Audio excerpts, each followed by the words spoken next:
పానీపూరి అంటే ఎవరికిష్టం ఉండదు. నాకైతే నా ఫేవరెట్ అండి. ఎప్పుడైనా తినాలి అనుకుంటే మాత్రం 2 ప్లేట్స్ తీసుకొని తినేస్తాను. ఎంతమంది ఇలా చేస్తారనేది కామెంట్‌లో చెప్పండి. నేనైతే ఆఫ్టర్‌నూన్ ఏమి తినలేదనమాట. అయినా పానీపూరి తినాలి, పానీపూరి తినాలి అనే ఒక క్రేవింగ్‌తో అయితే బయటికి వెళ్ళాననమాట. ఇక్కడైతే ఫస్ట్ ఫిల్లింగ్ అయితే ఆలు పెడుతున్నారు. తర్వాత మళ్ళీ అక్కడ వేడిగా అవుతుంటుంది కదా!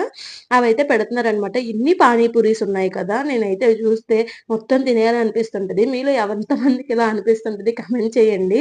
పిల్లలతో బయటికెళ్తే మాత్రం ఎప్పుడూ అసలు మదర్స్‌కి అసల స్పేస్ అనే ఉండదు కదా! కానీ కిడ్స్‌తో బయటికెళ్ళకపోతే మాత్రం లోటుగా ఉంటది కదా! మా కిడ్స్ కూడా అంతే. నేను పానీపూరి తింటుంటే, "అమ్మ ఏం తింటున్నావు? ఏం తింటున్నావు?" అనుకోని నాకు చూపించమని చెప్తున్నాడనమాట. అలా చూపిస్తుంటే నేను తింటాను అంటే అంత హెల్తీ కాదు కదా! మనమంటే ఎలాగో ఒకలా తినేస్తాం గానీ పిల్లలకి ఇవ్వడం అంత హెల్తీ కాదని నేను ఫీల్ అవుతుంటాను.